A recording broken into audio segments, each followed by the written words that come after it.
Hi guys, welcome back to Infinite Slop. Today we're going to be talking about, Sorry. for God's sake, this is like the 20th take now.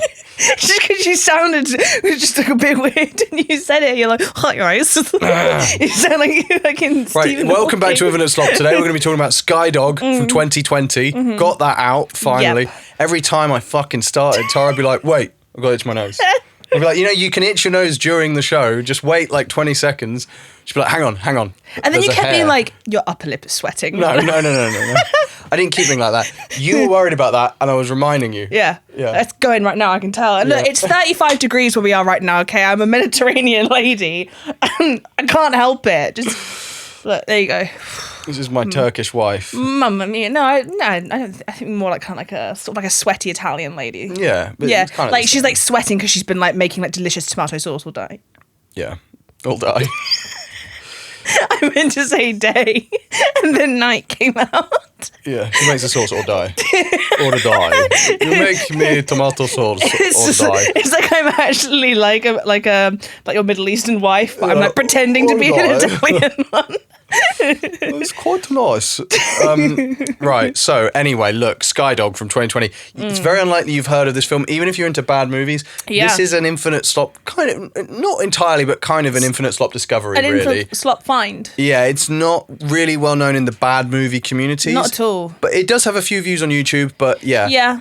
I did try to see if there's any sort of like reviews online about it or anything, and not really. No, not really. And I mean, look, sometimes there are so many bad films, but if you want ones that are funny and quite fun to watch, like, it can be quite hard to find them, you know? And there's a certain vibe.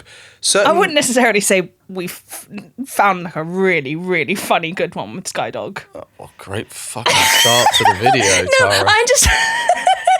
I'm just saying that of all the it's gonna be a good video. Don't get into like second-hand car sales or anything with that fucking attitude. The video is gonna be good, but I'm just saying, like, I don't know about you, but like I kind of hated the rewatch of it today. Yeah, I mean, no, I enjoyed I would say almost of all the films we've rewatched so far. The first half of Skydog It's really bad. very boring. It's Yeah. only funny the first time when you're like, the certain aspects of the film you have to acclimatise yourself to Yeah. because it's very weird. And there's a lot of stuff that I was thinking about this. Like there's a lot of stuff in it that's like quite. Like it's quite sort of startling. Yes. Like quite how bad a lot of things are. Once you've adjusted to that, you then you go in for the second movie. We were really excited. Well, it's like how you couldn't watch Citizens Kane really for like this. I feel like not that I've watched that film. I don't know the name. Citizens Kane. I think it's Kane like CANE. You think It's a Citizens Kane. Yeah. It's just about like some sort of like geriatric. No, but like once you find out about the fucking spoiler alert, like Rosebud and all that fucking shite at the end of it, like I don't imagine that the rewatch value of that film is very good. And I feel a little bit like I think maybe that's It's probably nothing where like that. It's nothing like Citizen Kane. Look, the first time we watched it was very funny. The second time the first half was very difficult to get through. even It's the quite second slow. half, I was a little bit like, I enjoyed it. It's funny. Look, anyway, fuck all of this. We're getting way ahead of ourselves Yeah. here. Basically, you've really taken the wind out of our sails. I don't think this is a very funny, good one. I didn't mean it like that. All right, look. Anyway, it is very funny. Yeah. Skydog. No, your first watch of it is like very good. And we're going to present to you, you're going to avoid all the boring stuff. Yeah. The car sale is now done. The person has firmly decided they're not buying the car. And I'm going, look, we put one of those smelly things. The little trees. We'll get the little trees. We're going to clean it. Put a bow on it. It's going to smell like cleaning chemicals. Yeah. It's going to burn your You know nostrils. that new car smell? New car smell. You get a guarantee that covers, I think, the windscreen wipers Yep. and the boot latch.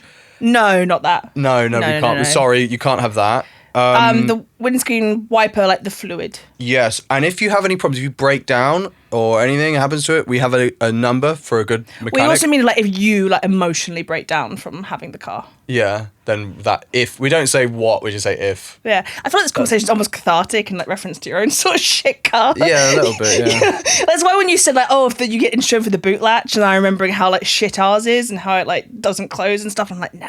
Yeah. Yeah, don't buy a car in a hurry. Yeah. That's something Yes. Don't go, shit, need one quick. Yeah. These guys seem dodgy. Take your time. Take your time. And if like the mechanics that you're buying it from seem dodgy, yeah. you should probably like pay attention to like red flags when it comes to like buying an automobile. Yeah, and if you know literally nothing about cars and everyone online says, get an independent mechanics test, and you go, oh, I don't want to spend 200 euros on that. I'd rather spend 6,000 euros on a piece of shit. Yep. Question yourself. Yes. Anyway.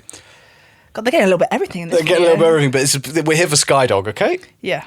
The first and most important thing to know about Skydog is that the name and the front cover Yes. are extremely misleading. Really, really misleading. So you see Skydog and this boy holding a dog. Yeah, he's like, the dog's in his like little backpack. And there's like planes and stuff. Yeah. And you're like, so this is a film of maybe the dog flies a plane? Yeah. That's really what... Or I kind of imagine the dog like... is going to be in the plane. Agent Cody Banks. Airbud, Cody Banks. Airbud. Yeah. Like, yeah, it's kind of how this film positions itself Cats from the and marketing. dogs, maybe, yes, from but the a bit less marketing silly. exclusively. You see, and if you were a kid, you would go, Skydog, the dog is in the plane. You probably think the dog is called Skydog. You think he's called Skydog, and he ends up like he's an invaluable asset. Like he's in the back and he barks when there's danger or something. Yeah. You know, but no. The actual dog is sort of treated a little bit like sort of a handbag throughout this film, like a sort of like unnecessary kind of like sort of side movie kind of. The I don't know, dog like is sort of like prop. he's about as important as the dog in the room. Hi, doggy. You're my favorite customer. Thanks a lot. Bye. Like I would say, Yeah. from Tommy Wiseau's Yeah. The Room. He's Yeah. like he's a bit more maybe. He's got a couple of scenes, but he's really basically abandon any expectation of this film Nothing being that about happens a in dog. this film, nothing that happens in this Yeah. film hinges upon the dog. No, and not only look, give him the synopsis of Skydog, Okay, I'll and then do we'll get the- into some more about This the is dog the and official the film. movie synopsis. After a high school senior working on his pilot license rescues a dog named Oreo, or as he says, Oreo, he finds out his mum is a CIA agent who's been captured. He teams up with Oreo and a new friend to find his mother and uncover double agents inside the CIA. I'm sure it doesn't say mum. You just felt silly saying mom. Where? I said mother. You said mum. Oh, mom. Sorry, yeah, I can't. I see it and it's like I have like just an aversion to it. I'm like, I'm not going to sit here and go. And he finds out his mom. He finds his mom. He finds his mom. There's nothing worse than a Brit living in the States who starts being like, are you going to take the garbage out? Oh, I hate it so much. Is your mom coming? It's like, no, sorry. You haven't been there that long. Yep. You've been there like 5 years. You're British. Come on, pal. Yeah, so basically, yeah, even that, they're really giving the impression that Oreo the dog is a big part of this Yeah. movie. And not only that, He teams up with. He does not fucking team up with Oreo. well, technically, Oreo, they Like use Oreo him, is. That's what I'm saying. Like he's like a handbag. He's brought along like a little prop. and he's used in one moment as a distraction. Yep. But basically, yeah, Oreo is nothing. He's Yeah. dirt. No, he's fine, but he doesn't do anything. And at the one of the, like, the sort of not the opening scene, but the first scene where we see the main character, the boy, when he finds the dog, it's very much like the beginning of every kind of animal film. Yes. Like the dog is for some reason hanging out at like the air hanger, and he's got like a box But and he's blankets. perfectly clean as well. He's clean. He's meant to be like, oh my god, this is like a stray dog. He looks quite expensive. Yeah, he's like a fucking like Shih Tzu or something. yeah, one of those like little dogs, and he is like perfectly groomed, perfectly clean. And Josh is like, oh, come here, little guy, I'm gonna call you Oreo. Yeah, I think the people at the hangar are quite like particular about. They're in the middle of fucking fields. Yeah, and like, but also, yeah, exactly. How did the dog get there? Why is he still there? Why is there perfectly? He just basically like stole this And dog. exactly, it's like he belongs to the hangar probably because Yeah. it's not a place where a dog lives rough. No. It's like next to jet engines and stuff like. If you're a dog, you're like, nah, I don't think this is quite yeah. the place for me to be a stray. So yeah, the other thing to get into is the extremely odd lead actor of this film. I have some things to say about this. So Okay. so this film came out in 2020, and Josh / Colt, he's meant to be 17 to 18 in this film. So he was born in 1988. Oh my god! So he was between like 30 to 31 No, during he's the. older than that. If he's born in 1988. In 2020? Yeah, in 2020, then he would have been 32 or 31 when it was filmed. Yeah. Maybe. I doubt it took long to make Skydog. Yeah. So he was 31. Yeah, probably about 31, yeah. Yeah. And like, Yeah. I was like, he was about 30 to 31, and you're like, hang on a minute. Yeah, sorry. What the fuck?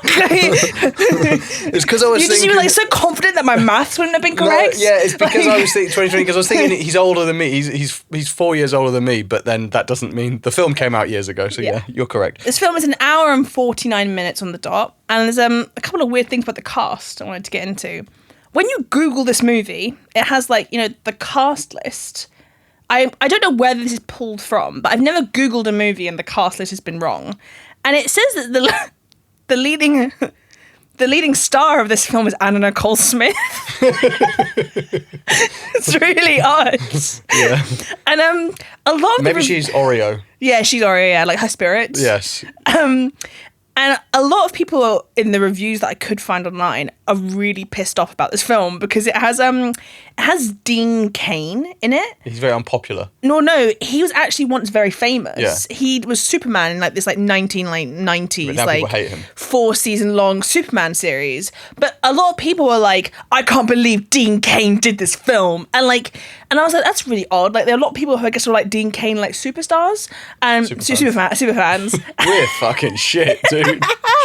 Super fans. We're in no position to critique anything. No. We should do another episode just I like the critiquing idea that this. he's what either Josh, what the fuck his name is, and Cult lifestyle. He's taking Cult- notes. He's like, bad direction. and then he's like watching us and he's like, who are these guys? He's probably praying for us. That's Yeah. another thing. This film is But we'll get into that. Yeah, we'll get in. Go. Sorry. You've been a bit controlling about this. You're like, no, you mean he's 32 actually, not 31. You're like, no, we'll get into the fact it's a Christian movie.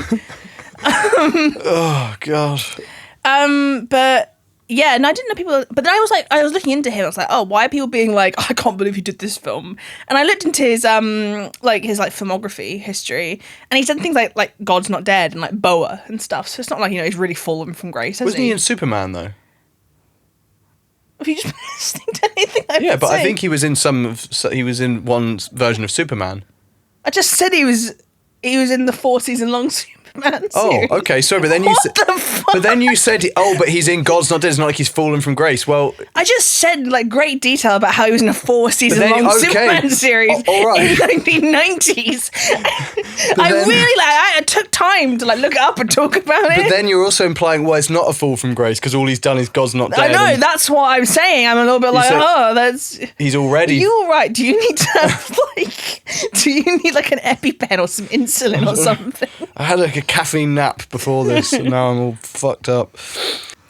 A lot of the actors and actresses in this film are way older than they're meant to be.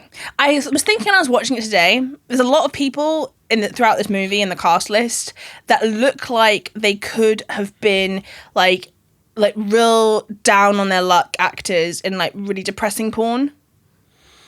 Like, where you get the really, like, depressing, like, ghastly, it's, like, shot terribly, everything about it is, like, just really no-nonsense and horrible, stuff And like that. You think like, what? You think like, isn't there enough good? Yeah. How is there any money to be made in doing in that this? weird category where you obviously have, like, amateur pornography, and the in kind of the between. point of that is that it's meant to look a bit shit, Yeah. and then you have, like, professional production pornography, and, like, there's a really small category in between those two where, like, technically there is a studio behind it, but, like, it's just bums. The most just, depressing like, for me was in my like early days of watching it, because now obviously everyone's got like good cameras and stuff.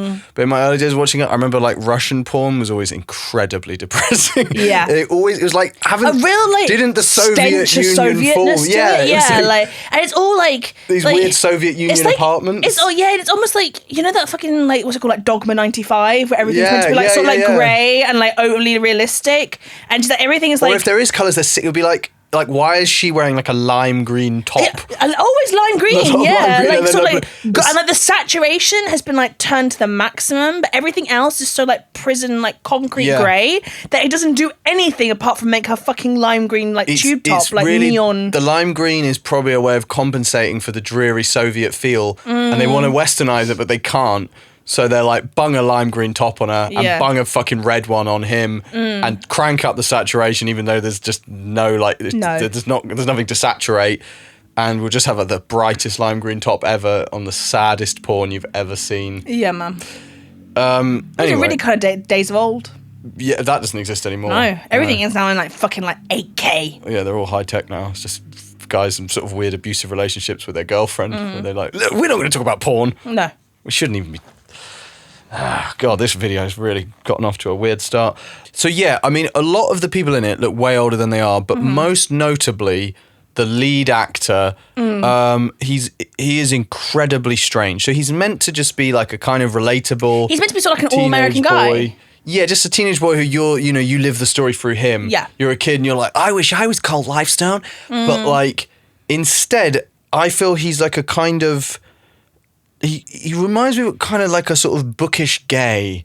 Like, Yes. a kind of a gay man who, although he prefers the coffee shop to the club, he still likes to have some fun at home. Yeah, you could Do you imagine know what him I with mean? like, like candy necklaces and bracelets and stuff like that, and he's wearing like like a sort of like neon green like tube top, and like he'll go to the clubs, but then he also you'll find him like like. I think he's done with the club, but he's still I can imagine him in a relationship that's like sort of like a sort of like tough, gruff, like maybe like Yes. slightly abusive, but like he's really got like a heart of gold, like just sort but of mean he's gay. actually in charge in the relationship. He's Oh like a really? power I'm bottom. liking this like sort of. That's how I feel. Yeah, he's really fleshed out that backstory. Hasn't Certainly, he's like a an older sort of bookish gay who he knows what he wants. He's Yeah. not And he's been naive. around the block a bit. He's been around the block a bit.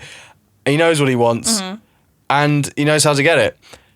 But instead, he's meant to be a young boy like who has 17 to 18. who has for some reason like rocket ships and planes his painted on bedroom. his bedroom wall. His bedroom is like they do a lot of things in this movie that are almost like meant to like highlight the sort of like absurdity of this like 30 to 32 year old man playing like a 17 to 18 year old.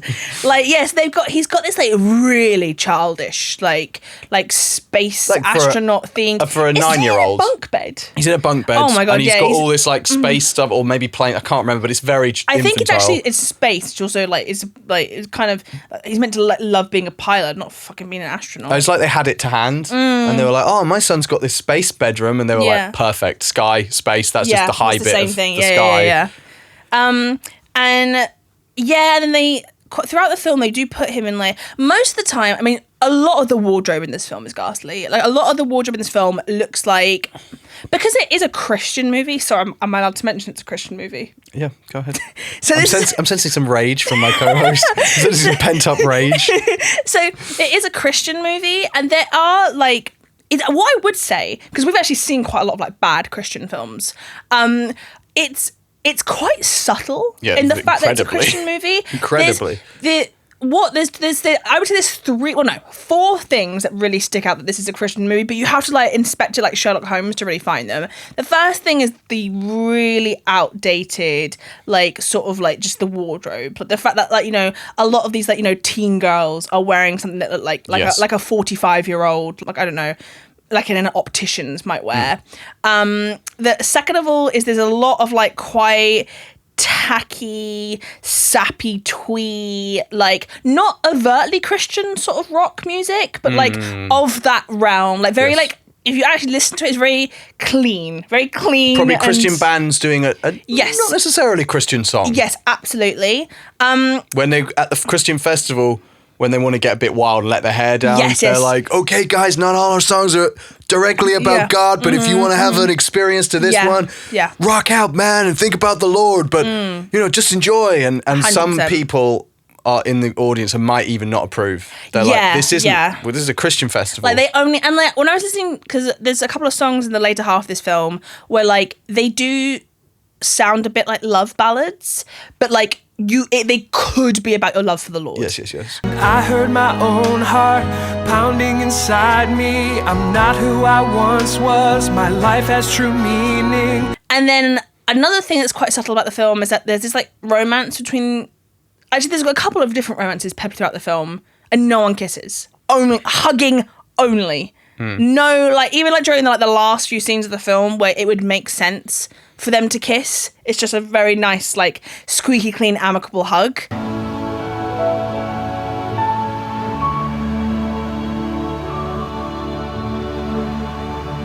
And the last thing, which is the most overtly Christian thing, is that really weirdly, just like for no reason, like during like the last sort of bit of the film, someone quotes about how like the best relationship you can have is one with the Lord. And there's no other reference to Christianity throughout the whole film. It's really odd. Colt, relationships give us purpose. The greatest purpose comes from the greatest relationship. And that's a relationship with a God who loves you.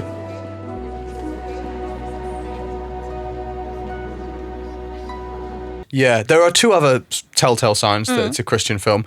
One is it's shit, basically. Yeah. Two is it's very pale, and all the people in it are made to look paler than necessary. For some reason, in Christian films, they love everyone to look very pale and sort of ghostly. Yes. And it's like, it's a very dreary kind of feeling that is not enticing. It also sits in that, like, that when it comes to Christian movies, there's like a very overtly in your face, really bad Christian movies, and then there's like ones where it's like kind of sleepy bad, where they're not like, they're not so overtly like the like God's Not Dead is a very bad Christian movie. Yeah, very heavy-handed. Dean Cain is also in God's Not Dead. Yeah. Yeah, well, he's obviously just trying He does the religious circuit, trying to get right with the Lord and just But then he also has done a couple like things like Boa and stuff like that, which is like you a bit more naughty. Yeah, it is a bit more. I think it's got like. But I don't think the Lord would disapprove of Boa unless there's like nakedness. But if it's just people being normally in attacked those by shitty boas, like B movie There's some tits. like creature flicks, there's like normally a bit of tits. Yeah. But the only essential component is the boa. So, Yes. he could even pray like when the boa's coming. Yeah. He could have insisted. So with regards to the Christian thing, I feel what they did was they looked and they took some of the criticism that Christian films get, where like it beats you over the head with the Christianity. Yes. It's not subtle. No. What they didn't take on board is like just the films are not very good and they have very little artistic merit. Yes. They ignored that. They were like, there's no way we can address that. So what we're going to do instead, we're still going to make the film shit, but we're only going to mention the Lord once. Yeah. And they felt that they were like, this is genius because they'll get sucked in by the shit film. And then they'll plant the seed. And then they'll just bung it in. Yeah. It's better, rather than running in and spraying the poison everywhere. You just prick your enemy like Suge Knight may or may not have done to Eazy-E with the AIDS virus. You just a little one. They just give us a little like the best relationship you can have is with God. And you're like, I was so busy enjoying Skydog. Yeah. But I mean, that's really hit me for 6. And now I'm going to have to, I'm dumping my girlfriend actually. What because age she's a range hooer. do you think this film was for? Well, that's another confusing thing about Skydog. I feel Skydog is for kids and teens, but also the whole family is supposed to enjoy it. Yes. And a very uptight Christian father might, put his arm around his son and be like, I'm glad you're not hanging out with, other kids and watching something good. I'm glad you're here with me, and I would much rather watch something terrible that that praises the Lord, however subtly. The other thing, it's not just that the whole thing is strange, but he has, it's not a vocal fry, it's something else where he adds extra to the end of a word. So what am I going to do? He goes, what am I going to do about this? You're the only one who thinks that. I've made up my mind. I'm going to school. Okay, it's kind of complicated, but it really is because of my parents' work. I have to confess, Jackson told me. Knows what constitutes an emergency. My name is Colt Lifestone. My mom works for the CIA. And it's honestly extremely odd. It's also very annoying. It's annoying, and it's just he's meant to be the boy, like the boy who's the star of the film who flies planes and stuff. We forgot to mention that he does fly planes. The dog doesn't, disappointingly. No. But yeah, he'll be like, I just want to find my mom. And it's not a vocal fry because it's just he just drags the last sort of consonant of the word out. It's bizarre. So he has the vibe that he's on a lot of like Xanax or something. Yes. I was thinking it's like sort of like tranquilizers. Yeah, it looks quite like he genuinely looks like he's really enjoying. And there's times where I'm like, I wish I could be like that, man. Like, he doesn't give a fuck. He's just going around filming, and he's like, Skydog. And he has this little smile all the time. Like, he's always... There's a couple of scenes where his smiling is downright inappropriate. Now that I know my mom is an agent, where was she when she got captured?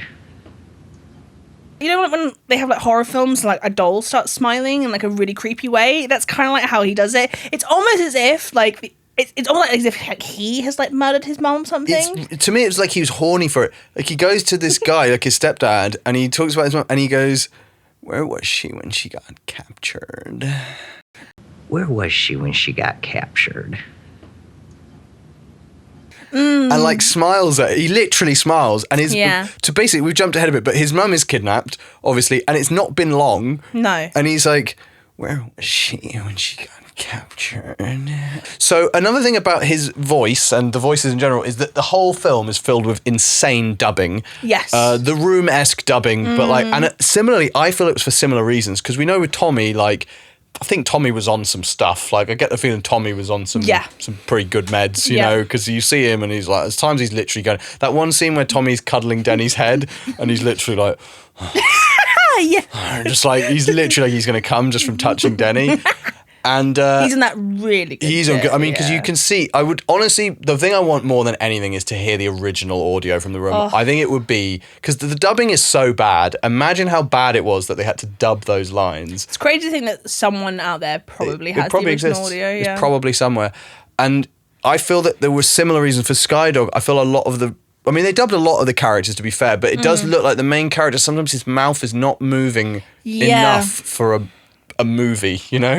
His mouth moves in the way of like, have you ever seen like a sort of like a really old person who's on a lot of like drugs like that? And like their mouth, like their mouth moves a little bit like being like a broken marionette doll. Yeah. And that's how his mouth moves. Like the happier later years on morphine. Yeah. When, you know, you've had your rough old age years and you did like little happier later months, I would say, on morphine, where you're like, this is actually better than the last sort of 10 to 20 years. Yeah, so much like this episode, it's a very disjointed and all over the place movie.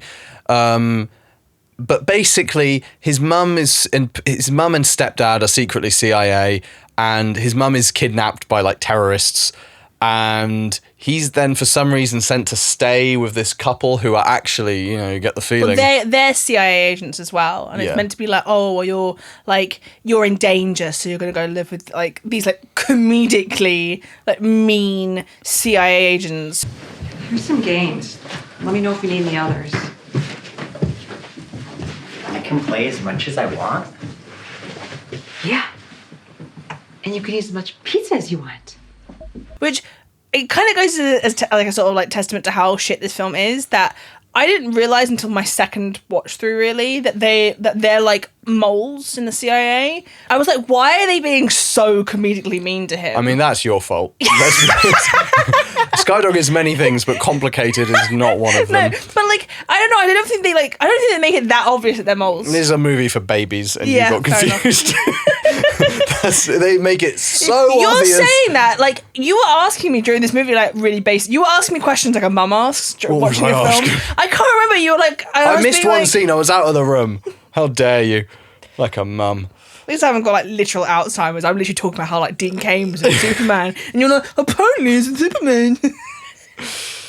The movie itself is quite sleepy. It kind of sleepily drifts from scene to scene.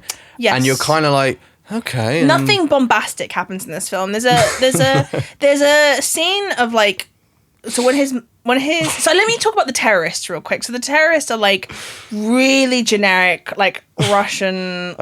Sorry, I love that criticism of a film. Nothing bombastic happens in that what? film. I like it. What? I don't think Roger Ebert ever wrote that in one of his reviews. I think a sign of a good movie is bombastic things happen. Sure, yeah. Nothing bombastic happens in the film. This is a 2 out of 10 for me. Yeah, well, okay, think of your favourite films. do bombastic things happen. Yeah, but like, those are my favourite films. Yeah, like our favourite films are like real fucking like stupid shit. Stupid Like, nonsense, rush hour. What was I saying? But yes, nothing bombastic happens in this film.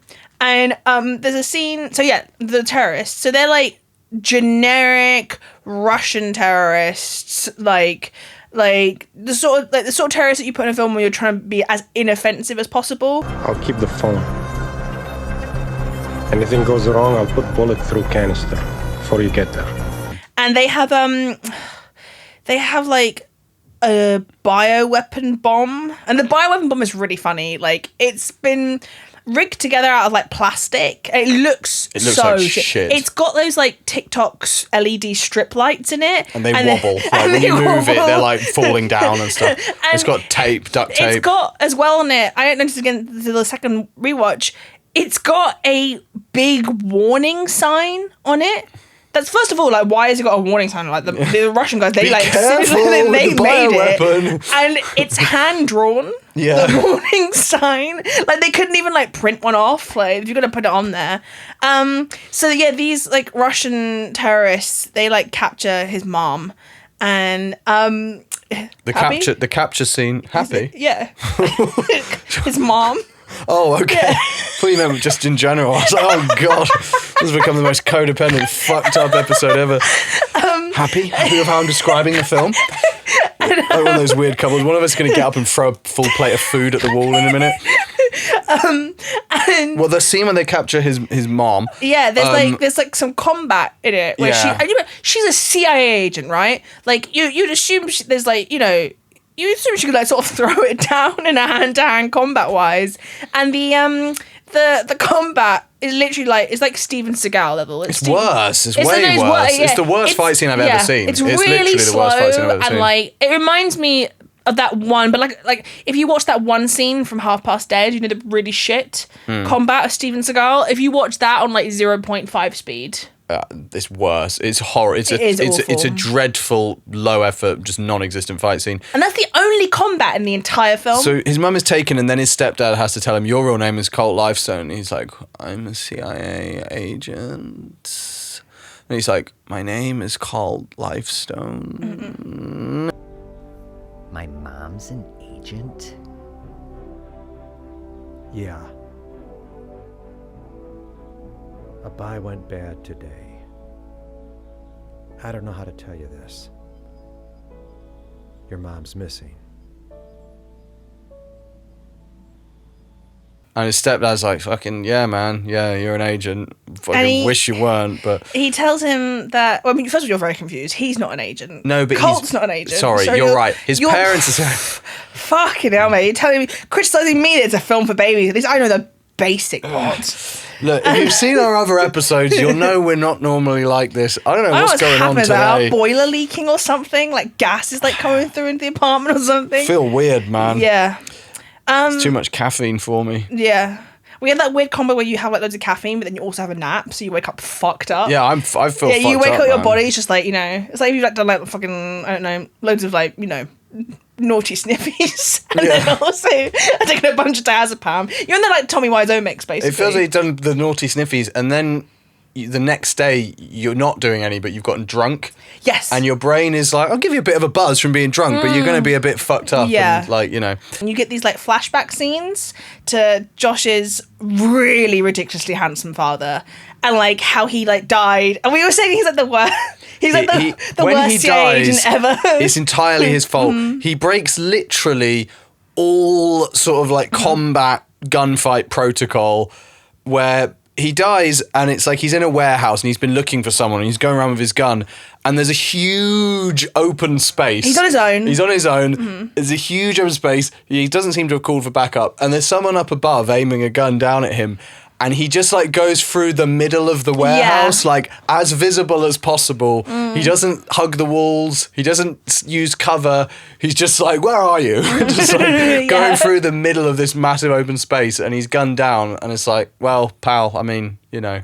And so the dad is really handsome, and he looks nothing like Josh. No. And there's a really weird thing where there's like meant to be like one of Josh's like classmates.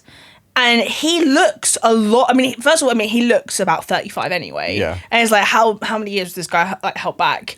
But he also looks a lot like Josh's dad. And it's really confusing. Couldn't he have played Josh? Yeah, or just have someone that doesn't look like someone that looks a bit more like Josh. And then also they get a version of Josh as a child, and he's fully blonde. And he looks like Dewey from Malcolm in the Middle. He looks nothing like Josh.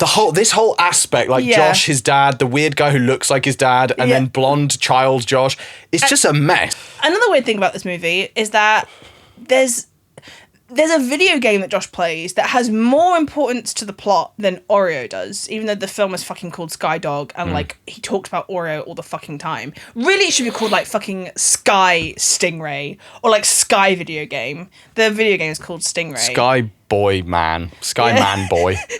Sky Adult Twink. Yes. Yes. Sky Power Bottom.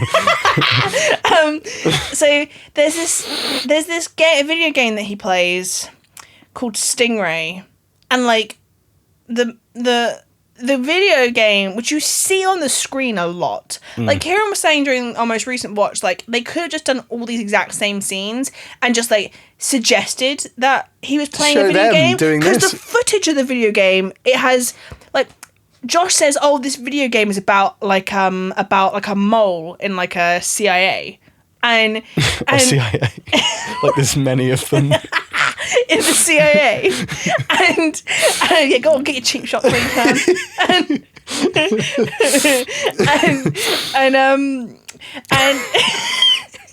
And that's like quite an important plot piece, is that this video game is about moles in the CIA. But what you actually see on the screen of this video game, nothing suggests it. It's completely pointless that they have these. Well, also, the most important thing to know about the video game is that instead of making a fake digital game, they filmed real footage with a camera of a person doing this, and it's very clearly almost like the camera that was used to film the video game is better quality than the cameras that were used to film the movies. It's done in like this weird bandit, like all this rubble. It looks like body cam footage from the Russia-Ukraine war. Or like a leaked video of like sort of like Bosnian war crimes that you just like really don't want to see. There's something, there's like a nasty vibe to it. It feels sort of nasty. And it's so clearly not a video game. Yeah. And they show this multiple times throughout the film, even though it serves nothing. The actual content of the video game shows nothing to the plot. And there's a lot of it. And even bits where like he stops playing the game and there's this weird graphic. And it's like it looks horrible. Just just show him turning it off. We don't need to see anything. And he plays it with his friend. Which is, I'd say, these scenes with his friend are where for this being a Christian film, there's a lot of like gay undertones in this movie, and a lot of scenes where like you could cut the gay tension with a fucking spoon. Yeah, this is the second most gay vibe in the film. His friend, who's probably one of the better actors in the film, and seems a lot more normal. Sorry about the enormous explosion you just heard. We'll probably have to check on our dog in a second. Not because we're worried that she's been blown up, but because she's afraid of loud noises. We left her somewhere out there, and she's always scared. She's gone. Just bits of our dog raining down out the window. His friend, this guy's one of the better actors in the film. They play this game together, and his friend looks a lot like Jeff Cavalier from Athlean X. If you're into fitness, you'll know Jeff Cavalier from Athlean X. He plays the game a lot with Jeff Cavalier. And there's a very odd scene where they're playing the game. And it gets one of those scenes where you're like, am I about to watch something gay here? I don't know if you noticed, bud, but you don't really win at anything. Am I watching a weird porn? Honestly, there's a lot of scenes in this film where they look like the intro to like a sort of nasty budget gay porno. It's probably because they don't really watch porn. No. So they don't know. They're like, this just seems like something, I don't know. Just a couple of guys hanging just out. Just a couple of guys, and we're like, no, it's all right, we won't mention it. We don't want to say what this... so he's talking, and this kid... We're fucked up, man. This other kid... That's how you know you're getting old and stuff. That's when you get into your 30s and like some like fucking tea and a nap like wipes you out. I've never felt like this before. I don't know what's going on. This gid says to him, his friend, this gid, says, not knowing that his mum is in a CIA and thinking that his mum is just an accountant, this Gid says to him, he says, what do you think your mom actually does at work all day? Which is like, no kid has ever asked their friend. You might ask, what's her job? Or like, when's she coming back? Like, whatever. But not like, what do you think she actually does at work as an accountant? Is that the sort of thing you'd be like asked to do as like homework? Like to talk about like what your parents do? Yeah, you don't want to know what your friend's mum who's an accountant does. Or you're like, unless boring she's like shit. an absolute 10 out of 10 MILF. MILF, yeah, but then you'd be like, are there any men there who seem to be too interested in her that I can deal with? Tell us about what she wears to the office. What does she wear to work? But I hope only I see it and no one else does. Yeah. But anyway, then he goes into this really weird description and it's just something, there's a very odd vibe to it. And he's like, oh, well, she probably spends her time dealing with bureaucrats, I guess. So what does your mom do? Well, she's an accountant, I think. Sounds really fun. She works on a Saturday? Yeah. Bureaucrats, who knows what constitutes an emergency. How old are you? Yeah. Why are you talking about bureaucrats? Like, what does this mean? And why are you saying this stuff? And he's like, then she has some coffee. And it's just so, like, it's like, what sort of kid are you? You're not a kid. Like, you're so weird. Stop behaving like this. During the first half of this film, like, we were really struggling to rewatch it. Like, we kept having to put it in, like, sort of, like, bite-sized chunks. And, like, we kept sort of just, like, I don't know, I remember just sort of, like, just feeling in like sort of like discomfort watching the first half. The first half was very horrible. It's very like dry and like sleepy and tranquilized, and then just also just not very good. Yeah. So anyway, then he goes to a new school. The main character, Josh / We're Colt. skipping quite a lot of stuff here. Not really. Yeah. So his mum gets captured by the terrorists. Yeah, they don't explain the whole plot. They're like using her as like leverage. Yeah. And she texts him as she's getting captured. She texts him Stingray. No, she takes Stingray but missing AY, so it's like Stinger. Yeah. And he's like, what Stinger? She does it with like voice auto, like a voice to text. I'm like, what sort of predictive is going to say send Stinger instead of Stingray? Yeah. So she texts him that, and he's like, what the hell? And it's like trying to think about it. It's like, all you do is play this game. He wouldn't say that, no. But all you do is play this game. You'd think you might, figure out what's going on. So, yeah, she's kidnapped, blah, blah, blah. He doesn't seem to give a fuck. Like, he truly doesn't seem to care. He seems excited and sort of aroused by the whole thing. He goes to this new school, and there's like I guess you're meant to sort of be like, oh, he can like reinvent himself. I'm in control of not knowing how this is gonna go. These dreams and visions, I just brushed my teeth and blow you. He comes out of the car, and like at this point he's been told like he comes out of his mother has been like abducted by like Russian terrorists. So he's like, time to look cool. Yeah, and he goes to this first day at this new school, and he's like dressed in like leather jacket, and he clearly thinks he's like really cool. He's got his hair all greased, and the worst part is, and like he's not. I mean. He's not like a head turner. No. Like, in an American high school, I'd imagine quite a superficial place, you've got the tall jock fellas, the everyone square at the jaws. school is about 30 to 35. They're all about 30 anyway, and there's some, some big fellas there who look like, I mean, if they're playing like American football against kids, then they're definitely, doing well. Do you know what I'm saying? Like, he compared to like the other like 40-year-old students at the school is like half their size. He's got his hair all greased. He's got this slightly sort of like effeminate kind of vibe. But he comes in with his shades on and his leather jacket, and all the girls at the school are like, "Who is this?" Yeah. And even the boys are like, "What?" Like, do you know who he looks a bit like? Cool. He looks a bit like Tweety Bird. Tweety Bird from Sylvester and Tweety, or maybe Jerry from Tom and Jerry. Mostly Tweety, to be honest. Yeah, I don't think he does. He's got the sort of same like head and like eyes and sort of like facial punches as Tweety. I'll put up a picture of Tweety and you'll see what I mean. I think that sort of nonsensical comparison is the last thing this video needed.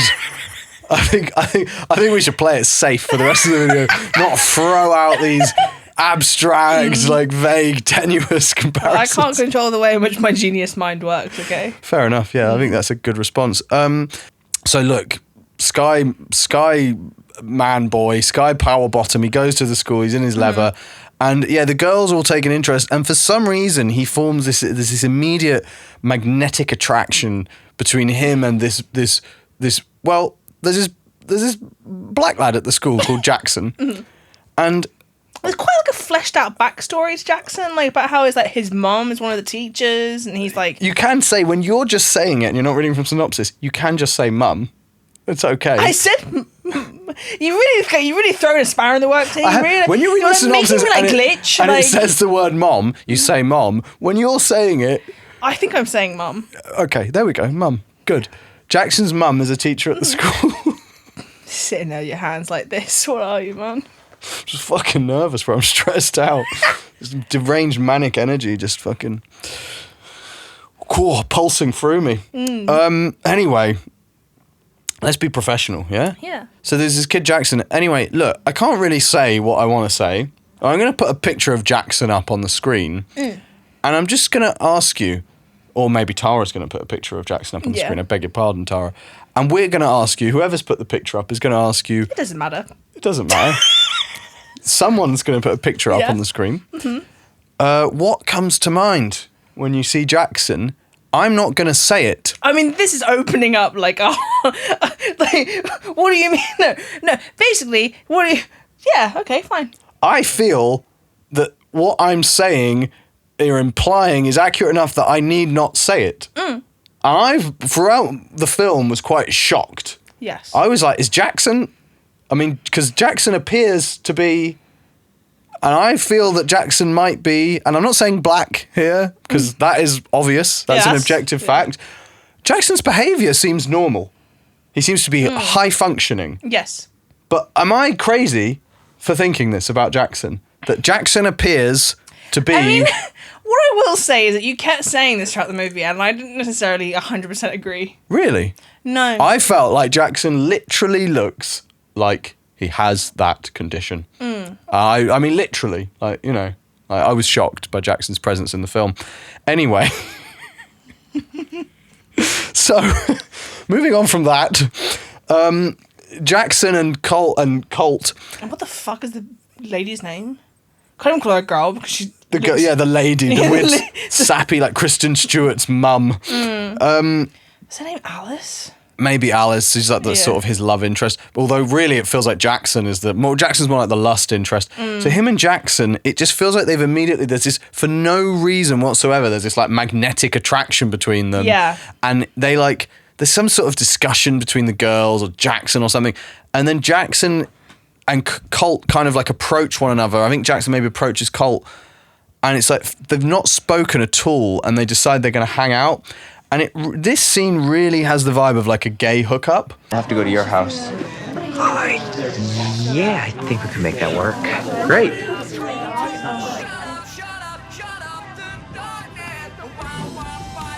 We can make that work. Yeah. And we can make that work. It's like sort of like, you know, like the sort of like teens' first gay experience. Yeah, he's like, we can make that work. And it's like, mate, you've spoken about. It's like, do you want to hang out? We've got the house empty for this period of time. We can make that work. It's a bit like maybe, you know, when you did like when you're at school and you would be made to watch like a sexual health video, and there would be like a weirdly acted scene, like kind of like talking about like, you know, like safe gay sex. Yeah, I never saw those. We would have. That's why all my gay hookups have been so incredibly dangerous. And it would be like, yeah, they'd have like some like acted out bits, you know, just to like make it a bit more real. Huh. And then like a little like infographic would go on the screen, and it would be like, how to have safe gay sex. Wow. No, we never had that. But yeah, I mean, he's like, we can make that work. And then they get there, they get to Colt's house. And the parents come in and are like, what are you doing or whatever. They come to like, well, not his parents, his minders, his CIA minders who are like, you know. Comedically mean. Comedically horrible. And they come and tell him like, you know, start telling him off or something. And he sends Jackson up and he goes, first floor on the ride. And then like Jackson is like, okay. And like nervously goes up to like get ready. And it's like, they just don't seem like they're hanging out or having fun. The whole thing feels like, right, let's get this done. Like, I need to come. Like when like, you know, two gays are gonna have like hook up and they both go off to like, I don't know, like shower and stuff to, like, beforehand. freshen up. Yeah, to like douche. Yeah.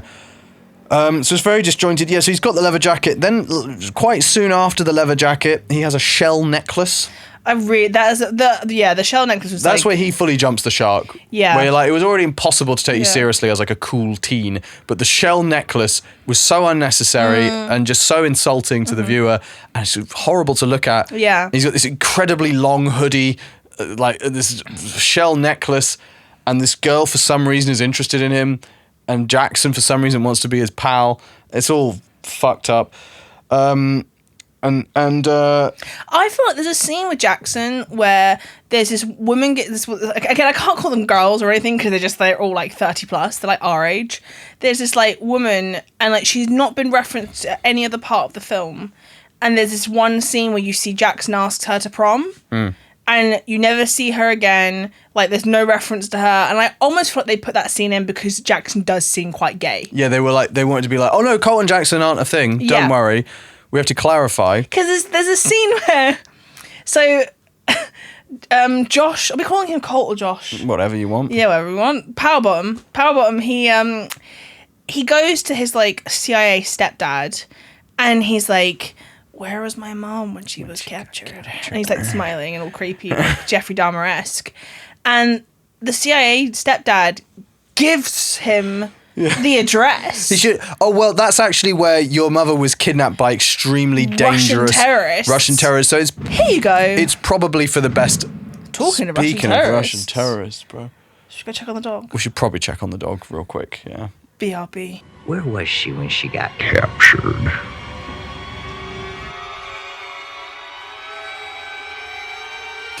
Yeah. So anyway, well, you were saying about he asks his stepdad. So he asks his stepdad for this like captured.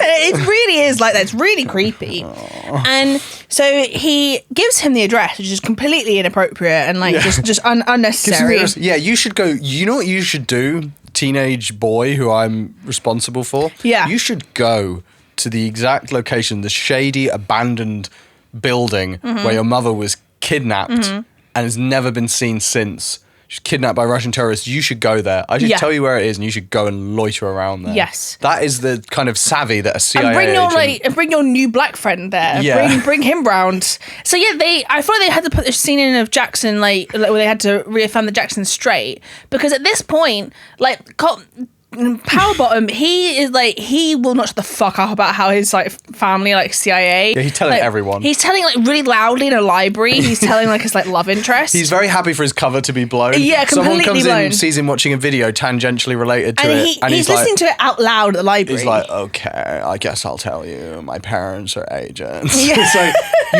you really didn't need to tell her that. And there's like other people behind in the what you'd assume the very quiet library. Well, they would just be like, this guy's a fucking nerd. Yeah, he's just a psycho. But he hasn't told Jackson at this point why he needs to go to this abandoned warehouse.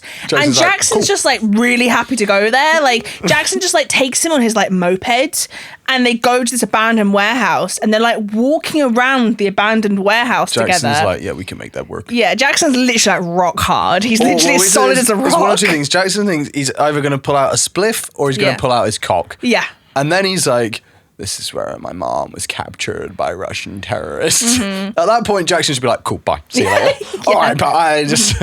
Here? Right, literally? Okay, all right, cool. I can't be here, obviously, because I'm a child. Like, well, why the fuck did you bring me in here? What the fuck you bring me here for, you cunt? Yeah, I thought you were going to get a little bit of sucky or a little spliffy puffy. Yeah. Now I'm fucking... Get me out of here now. Yeah. Like, where's the exit? Yeah. But Jackson's like, okay, cool. This is where your mum was kidnapped by Russian terrorists. Okay. My parents are CIA agents. My dad's dead and my mom got captured. Right here. That's why I asked you to bring me here.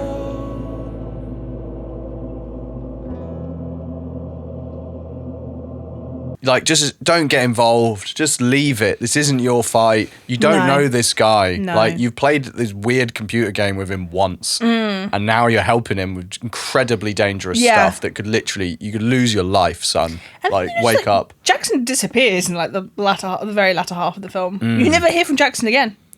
For a brief, I guess, yeah. You don't see him. I think after the warehouse, you don't even see him again. No, he helps them like climb up a window or something. Yeah, and Oh yeah, he hacks a phone. No suggestion that Jackson knows how to do this, and he like hacks a CIA agent's phone. Yeah, in fact, if my sort of interpretation of Jackson were correct, then he definitely wouldn't know how to do anything on a phone, much less. Yeah, but for some reason, Jackson is capable of very quickly cloning a CIA agent's presumably encrypted phone outside on the lawn, just like with his own phone, just like boop, boop, boop, boop. He clones the phone, and so he's indispensable. He should really be working for the CIA. Yeah. But he's not. He just goes back to his life. Then we get to the prom scene. There's been some references to prom, like Jackson asking that girl to the prom. And then, for some reason, Colt is a waiter at the prom. He's wearing a waistcoat and he's preparing like punch. It's like, first of all, this guy is clearly like a 30-year-old like undercover gay paedophile at the school. No one drink the punch. Don't drink the punch. Why is he the waiter? Even if he's a real kid, he's just joined the school. Like, he's just joined. Yeah. Do we know any? We know almost nothing about him. He doesn't even live with his real parents. Let's let someone else prepare it. Someone who's like got like sort of accountability, who's like runs a business, just hire someone to do like it. a food hygiene safety. Like a caterer, who, their balls are on the line. Yeah, and then, so he does that, and there's also like nonsensical like teen love interest stuff. And then basically... Teen ? Teen love stuff. Then must have been kind of embarrassing for him to like be playing like a 17-year-old boy. He seems to be loving it. He seems to. He does seem it seems like this was his idea. Yeah. He wanted to, and he was like, "It will be fine. Everyone will believe it." And then they were like, "Are you sure?" And he was like, "Yes, trust me." Maybe that's why everyone else also looks so old, because they'd put like actual like high school age. It would be so weird. It would be like, this guy's a full pedo. Like, I wonder, is that why they dubbed everyone's lines? Because one thing I've got to mention about the dubbing, it was clearly done in a very small sound booth with like a lot of acoustic padding. Yes. So it's very roomy, and they put like reverb on it, so it's got this feel like it's like not he's real, doing it into your ears or something, or like it's a voice in his head. Yeah, like it's like nothing is like it's quite a nice mix, but for it's like a video essay mix. It's like when you're going to be like, this is why The Life of Pablo is Kanye West's greatest album and a masterpiece of the hip hop genre. And it's like, you're 12, fuck off. I'm not listening to you talk about shit. But anyway, that is... Sorry, I fucking despise those video essay people. They're like, 12-year-old sounds like that. I mean, what I mean is they're 17, but I'm calling them 12 to emphasize. They're just like, they'll be like, The Sopranos is not just a TV show. It's like, shut up. Just shut up. What I can do instead of watching this, I can just go and watch The Sopranos again. Anyway. No one's making you watch them. No, that's true. Yeah, I just click on them. I'm like, The Sopranos is more than a TV show. Then I put it on. I'm like, what? Who is this dick? So anyway, look, basically, there's the ridiculous bomb. Only one guy is guarding the bomb at the airport. Yeah, hangar. They have to go to the hangar. They use Oreo to create a distraction, which, like, how much do you love this dog, really? That you wrapping him up in all of this, Wouldn't dream of doing that with our dog. No. Being like, hey, Russian terrorists, check this out. So they use the dog as a distraction. And then they give this guy lots of sleeping pills. There's an odd scene with Alice, or whatever her name is, with her mum earlier on, where her mum is like, Alice, and goes to talk to her, and she's like, oh, I forgot to buy your sleeping pills again. And it's like, cool. It's like a scene from a completely different film. Alice comes like a scene from like A Child Called It or something. Alice comes from a really bad home. Her mum's like, I need my pills. Her mum's one of those people who takes sleeping pills and doesn't go to sleep. She takes them in the daytime for some reason, just goes and drives, and it's like, I hate my ex-husband. So anyway, they reference those, and then later on she's got like her mom's sleeping... I'm doing it too. Her mom's sleeping pills, and they crush them up and they put them in the terrorist's drink. We're both so on edge in this. They put them it's in like a weird hostage video we're filming or something. They put them in the terrorist's drink. I like it. I'm almost addicted to it now. It's kind of like intoxicating, It's like a weird... fix as I keep touching it's a weird drug. Like the first time you take it, you don't like it, and then you're like, I want more as soon as it wears off, Yeah. So they put it in the terrorist drink. He's guarding the thing. They fucking take the bomb, and they get in a plane with this bomb, which is like, come on, Alice, like you don't know this guy. No. If he was like, incredibly handsome, you'd be like, okay, I mean, you shouldn't be doing it, but you can kind of understand why. Girls will be girls, whatever. But it's like, what are you doing? All he ever does is rope you into his spy shit. Yeah. There's no indication that you have anything in common with him. He's just like, help me find my captured mom, who I am so happy she's gone. And it's like, what is going on here? She gets in the plane with the bomb that's apparently big enough to take out a whole city. Yeah, it's like a bioterrorism bomb. So you're like, yeah. And there's a scene where the terrorists, because they're flying towards a city, like Colt and like Alice and stuff, and Oreo's and Oreo, you see briefly, Oreo is like, he's like climbing all over the cockpit of the plane and stuff like that. It's incredibly dangerous. And at first, like, the CIA is talking to Colt, like, I guess on like a little headpiece, and they're like, is the bomb still green? And he looks, and like all the green like LED lights are still on. And then he's like, it's green. And they're like, okay, as long as it doesn't go red. And then Alice looks and she goes, you don't see the bomb. She goes, oh no, it's red. Like, you think at least they could have maybe at least got like LED lights where you can change the colour. Change the colour, yeah. Like, so you have to like, imagine it in your mind's eye that the bomb has gone red. They couldn't even be bothered. And he's like, I can't explain how shit this canister thing looks. Like, it's so wobbly. And then the hand-drawn warning sign on it, it's really like a ramshackled operation. Like, it would have been better just to put a briefcase. It's like a prop you would have in like a school play. Literally. And he's like, you gotta fly the plane. Yeah. And she just like she doesn't really react to it. And like, so you see him going into the back of the plane. This is where you see Oreo like climbing everywhere. Like, presumably the dog's like afraid. Like, they've put it in like some sort of like, I don't know what kind of like plane simulator. He's like, no. And Colt, like, he's like, I've got to disable the phone. Like, 'cause it's like a phone, like, so there's highly it's like it's a phone advanced like bioterrorism bomb. And the thing is, I think phone detonator, he says it's a phone detonator. Those are a thing, but I think they use a more modern Samsung where you can't just take it was the like battery really, out. like, this was like in 2020. Yeah, it's like an S2. And then the terrorists are there and they're trying to detonate the bomb. They're like, nil. And they try and detonate it. And it's like, system failure. And it's like, oh yeah, that's what happens, system failure. When you like take out the battery out of your Samsung S2 that you've got attached. You duct taped to green LEDs. System failure. And they're like, yeah. And you've also color coded the lights on your own bomb so that everyone knows. Like, you like make sure it's obvious. Yeah. Is it green or red? Yeah, let's put a warning sign on it so everyone knows it's a bomb. We wouldn't want anyone getting out of the way safely. Yeah, that's fucked up, man. And also, Colt keeps taking out a knife. There's numerous scenes where he takes this incredibly sharp flick knife. It's like, I don't know, man. Like, come on. Do you need that for like dangerous gay hookups under bridges at night and stuff? You're like, we can make this work, but you packing a weapon, He's like, pulls it out.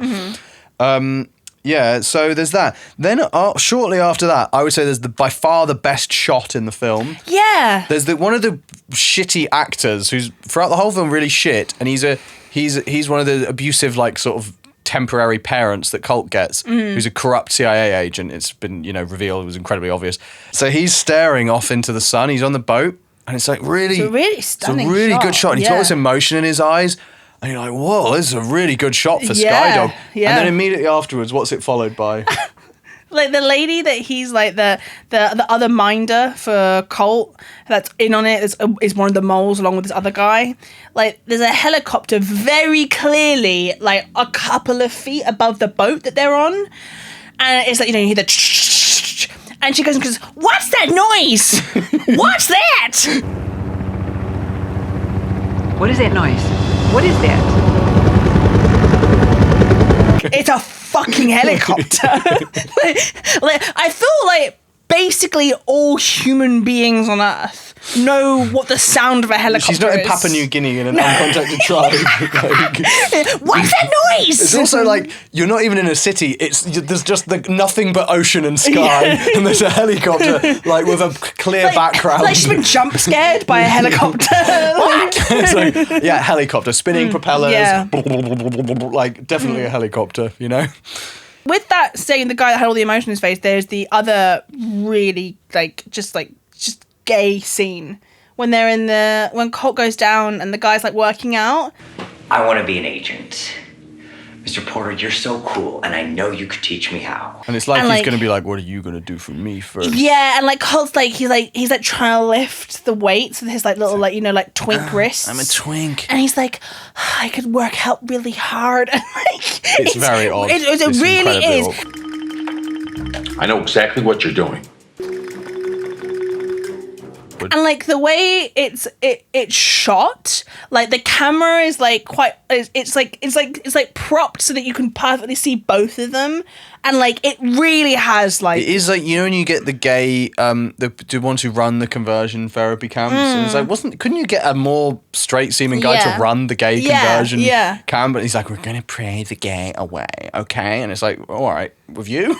You sure? Are you like stealing it? Is that how this works? Like, another thing we forgot to talk about, probably I would say the most memorable scene in the film. I've just written down bizarre dog gun scene. Oh, It's yeah. on many levels, a very confusing scene. Yeah. It's confusing in the same way that, you know, Colt and his dad and the guy that looks like him and the Dewey from Yeah. Malcolm in the Middle scene is confusing. The scene starts where Colt's not there and they've got Oreo, the sort of abusive minders. And she takes, it looks like a gun, like a weird gun, but you think it's a gun. And she takes his gun and puts it to Oreo, and you're like, oh my God. Oreo's about to literally get assassinated. Yeah, and she's like, come here. And she's just horrible. It's like, you hate animals as well. Like, Yeah. you're corrupt. How did no one see the signs? You don't even hide it. For an agent, you're just like horribly unsubtle. And she puts this gun to Oreo and then shoots him with, I guess, a tracking device. And that's what she does. She shoots him initially with, and they say, now make sure he takes the dog with him everywhere he goes. Wow, you're really paying attention to this film. Yeah, well, this scene, when it was coming up, I was like, I love this scene. Let's, you know, I remember this scene being very dramatic. So she does that, and the idea is now they can follow Colt everywhere because the dog's got a tracking device in it. And then Colt comes home, and for some reason, she's just holding a gun. But so And- she was holding the She's got a different gun now. So it's very confusing. She's had the trank gun. So what did you think? You think she just put the gun to the dog to threaten it? The dog is complete. The gesture is lost on the dog. Colt's not there. Oreo's just like, huh? What's that? It's really confusing. Whereas like, is that a toy? Like, no, it is confusing. Yeah. The second time around, I think I was like, oh, it's a tracking device. And then she's got a normal gun and she's holding it weirdly when he comes in.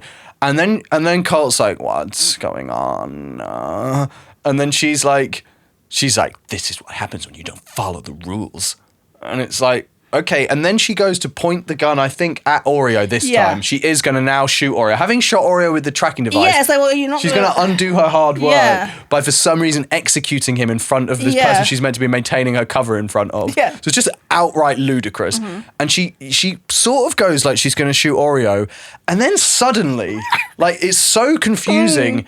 like It's, chaos and pandemonium there's just like, happens. "Bleh." Look what you just did. Now we're going to need a new dog dish. Yeah. And then suddenly Colt is on the other side of the room and he's got the gun. And he's and there's like a pew, and like the Oreo's dog bowl like turns over. yeah, like the dog bowl got shot or something. Yeah. Something's happened, and Colt is like, I got the gun. And he's like holding it, and then they're like, give us the gun or whatever. They're like telling him to give it, and he's like, and it's like, don't give them the gun. And he's not like shaking, he's got like fear, he's shaking like he's got like Parkinson's. Yeah, it's like, if they're gonna execute your dog in front of you, you shouldn't give them back the gun. No. Like, you should definitely. And he's just like, okay, and like puts it on the counter, and then they're just like watching him, and it's like, why don't you take the gun and kill him now, or like, your cover's blown, shouldn't you get rid of him? Yeah. And then he just takes the dog and goes, and they're just like, wow, it went well. I don't think this all was a success. And then numerous times after this, he speaks to people in the CIA who he trusts, including Yeah. his own stepfather, and fails to mention, oh, those guys you put me with, they tried to execute my dog in cold blood, and they're like constantly intimidating me and won't let me have gay hookups, and they're like just incredibly abusive and mean. He never mentions it to anybody. No. Which would undo the entire last half of the film would be over if he goes, these are definitely the corrupt agents. Yeah. Trust me, I promise He you. actually Like- goes to, I think this is after the near Oreo execution scene. He goes and he's like, I think I realized what my mom was trying to tell me was Stinger. And he says it to the guy, and he's like, Stinger is about It's about moles and the CIA. Then basically, yeah, he saves the day. He gets his mum back. The film ends on a really odd note. Like it ends where, so again, it's another beautiful sunset. It's because there's two beautiful sunsets in this film, and like Alice like runs to him, and for some reason they're dressed like they're like from like the 50s or something, and she like runs to him, and he's like, I thought we could have another go at prom. I was hoping for a second chance at prom. He like recreates prom on like the beach with her, and it's like a sunset. This time he's not a waiter wearing a waistcoat serving punch. And like clearly, like, you know, it like even in a Disney film they would kiss during the scene, and instead they just have this like little amicable hug. I'm always gonna be the cold life stone that cares about you. I promise. Always be the cold life stone that cares for you. And it's like they make the whole film is like about him, like everyone's like cold life stone. Yeah, he's like his You're name gonna has be the the same cult like lifestone? importance as like James Bond or something. Yes, yeah. 007. Like he's like, I'm the 007 that you Yeah. can count on. And- like he just And then his friend from the first part of the movie calls him up, and he's like, you know, he's like, hey buddy, where are you? his And much like, cooler friend Yeah. tries to talk to him and hang out with him. And And he's his like- friend is all depressed that Colt's not there. He like, Yeah. looks like he's a mess. And he's like, things have really changed. What's going on, man? Where you been?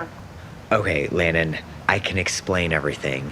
You just gotta realize some things have changed. And it's like, and the guy's like, well, all right then, I guess I'll see you when you come back. And it's like a really somber note to end the film And on. Colt just ditches him for no Yeah. reason. But then it doesn't end on a somber note, does it? The ending is insanely loud. Like, oh yeah, the ending it's is really like odd. honest. Like at first I was like, okay, it's just a loud song. Let's just a loud plane noise. We were like shouting at each other. to, Literally, like, the music talk. at the end is so much louder than anything else in the film.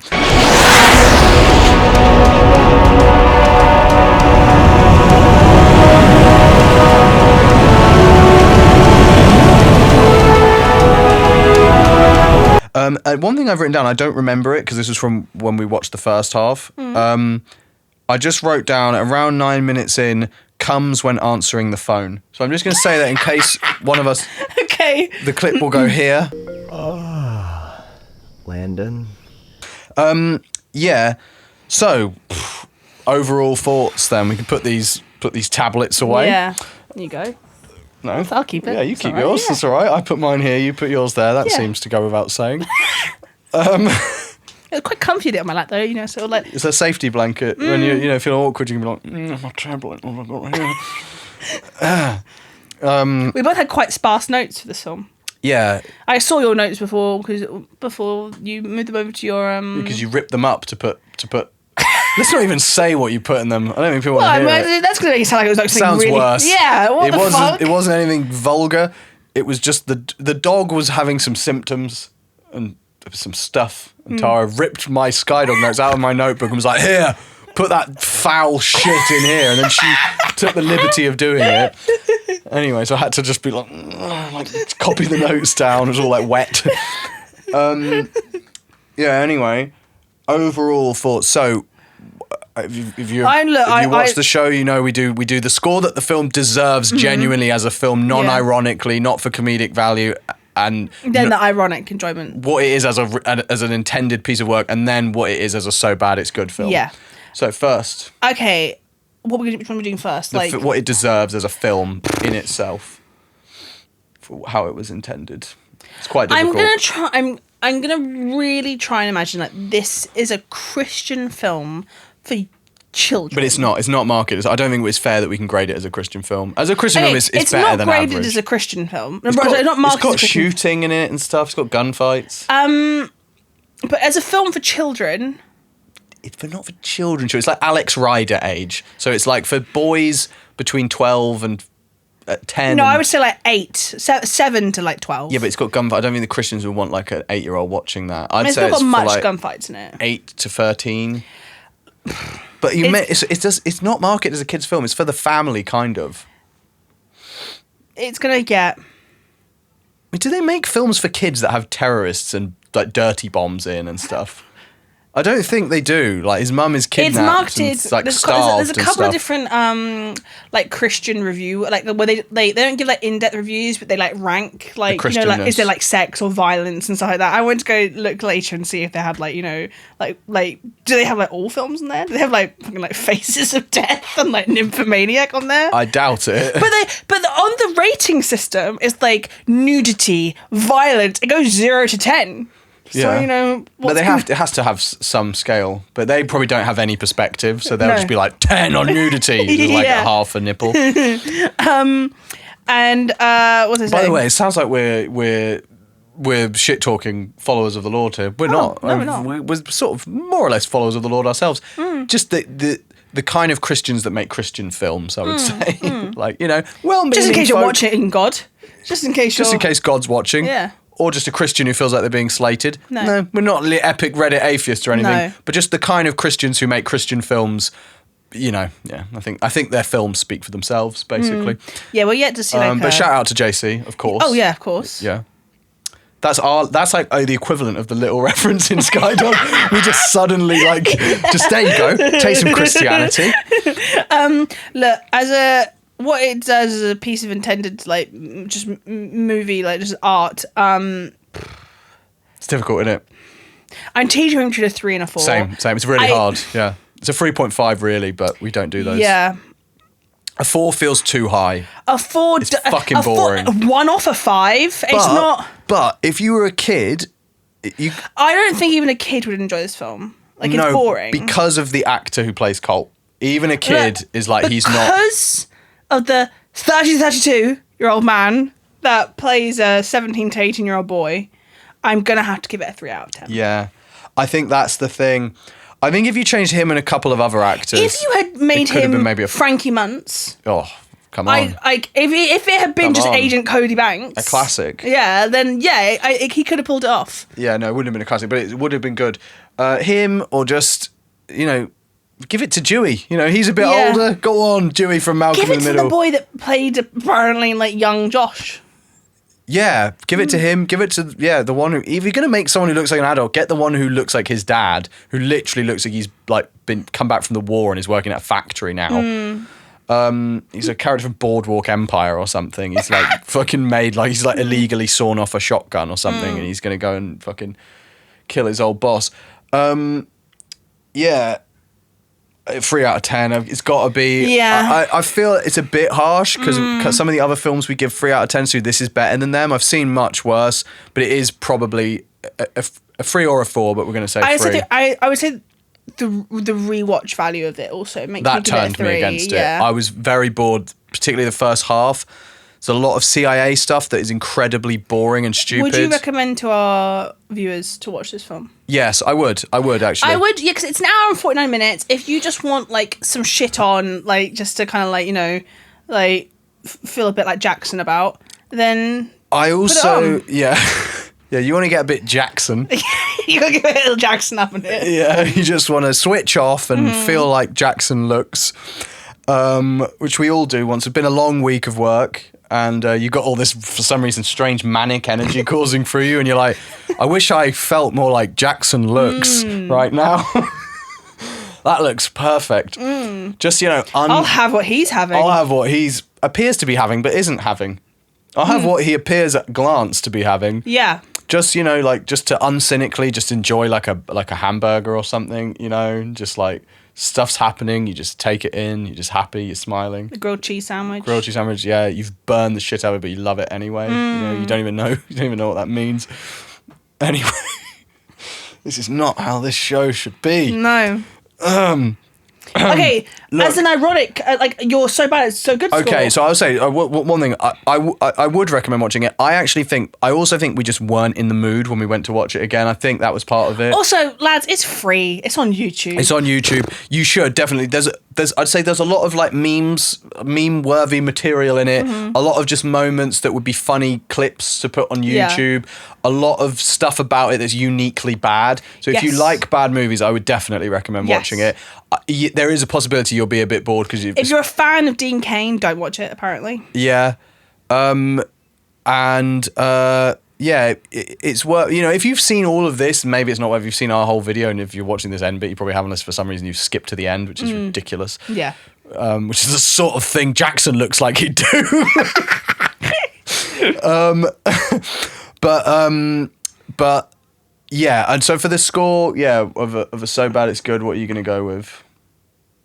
I'm going to base it on my first viewing. So am I. I think that's fair. And I think really, like, for most of the films that we review, unless I, like, really exceptionally enjoyed it even more on the second viewing, twice, yeah. like The Room, for example. The Room gets better the more times you watch it. I don't think it's fair to really factor in our, like, analytical second viewing of the films. But to be fair, Partners was quite difficult the first time. Yeah. We loved it the second time. That's the thing. Some of these films, like, they grow on you. I think you've got to take all of it into account. I think we have to factor in all of it. The first viewing, second viewing, all of it, really. I'm going to give it... I'm mostly basing this on the first time I watched it. I'm going to give it a 6 out of 10. 6. I was thinking a 6, but factoring in both viewings and the fact that, to be honest, I would not be keen on watching Skydog again. No. Although maybe you love it the first time, you hate it the second time, then you love it even more the third time. You never know. Yeah. But unless we were with someone else and I'd like started drinking again, I don't think I'd want to watch Skydog again. No. Unless we've maybe done edibles. Yeah, maybe a 6 out of 10 is high. No, you know what? I'm going to stick... Because the first time we watched it, we did genuinely enjoy it. And, like, he is... Like, the absurdity of him as the lead character is really funny the first It's very funny. It. Yeah. It is very, very funny. Yeah, I'm going that to is stick true. to my guns. I'm going to go 6 out of 10. I'm going to, just to counterbalance that, I'm just going to say 5 out of 10. Just so that between the two of us, we've got, I'd say, probably an accurate score. Yeah, so that's all. Anything else to say about the film? Look, if you're in the film, you happen to be watching this, it's all just... We're just giving our opinion. If you're the actor that plays Jackson, like... Oh, I hope you're not watching. All I would say is, like, when you sort of look at him, like, he's actually one of the ones that looks the most appropriately his age. Yes. Like, he's the one where I'm like... In spite of what first of all, I'm very much in a glass house here in a number of ways. Secondly, he's a handsome, tall chap. He is handsome. He's got nothing to worry about. He's a normal, charismatic guy. He's quite good in the film compared to the other actors. So fucking don't worry about what I think. Yeah. I'm just trying to get some cheap laughs on my YouTube channel. And same goes for anyone who's involved in the production of this film. I mean, I'd be quite happy to know Superman was watching, Yeah. We haven't said anything bad about him either. No, do you think Oreo's still alive? Oreo, he definitely could be, Yeah, it's only, 5 years ago? Yeah, but then, like, to be a dog in films, maybe you might be a bit older so that you're a bit more... One thing I wanted to show you, actually, is on the Rotten Tomatoes for it, there's, let me count, 3, 6, 9, there's 11 pictures here. And I want to show you the 11 pictures that have been added. Sure. Yeah, so we've got 4 different zooms of a picture of Colt Lifestone. That's him in his leather jacket. Him in his leather jacket. He looks very pleased with himself, as he does throughout the entire film. Yes. He's very happy. Then we've got 7 different images of the front cover. And the front cover is really annoying. Like, it's really annoying to look at. Yeah, I mean... I would say Colt looks a bit cooler on the front cover. Again, no need for me to do this, really. No. We'll just bang a picture up on the screen, like a grandma. Can you see? And the dog as well. I mean, this is what we mean. The dog looks really odd in the poster as well. I don't think that's the dog that's in the film. It does look different. He looks much lighter. Yeah. He doesn't sort of have like a cockapoo or a cabochon. It doesn't really look like Colt either. No, he doesn't. I mean, he especially does not look like an 18-year-old boy there, though. No. He looks like a sort of like sad, depressing dad. That He looks like a divorced guy, dad that would pick you up. He looks like a guy that would go on like a motorbike tour around the world. He looks very like dry and dehydrated there as well. You look at him like up close. And the dog is very much positioned as like Skydog. It's just wrong. It's almost to a point where I feel like if you paid, you could like sue them. You could be like, or at least get your money back. One thing we forgot to mention, which is a really funny scene in the film, when Colt sees Oreo for the first time. And he picks Oreo up to look at him, and like the dog that plays Oreo is like snarling at him. He looks like he fucking hates him. It's like Oreo's like, "You're not an 18-year-old boy." And you can see they took the sound out. Yeah, they just going, and you only see him very briefly, and like in that like very brief moment, it's like the level of like rage that's being like, communicated from this little fluffy dog. Yeah, I'd written down dog growling, but I couldn't remember why. So but yeah, that's fucked up. Well, good. I mean, I think we've really taken Skydog and turned it inside out and upside down and taken almost all of the meat off those bones. So, yeah, I think we can make this work. We can make that work. All right. Cool. Thanks for watching, guys. The fucking theme tune's probably playing right now.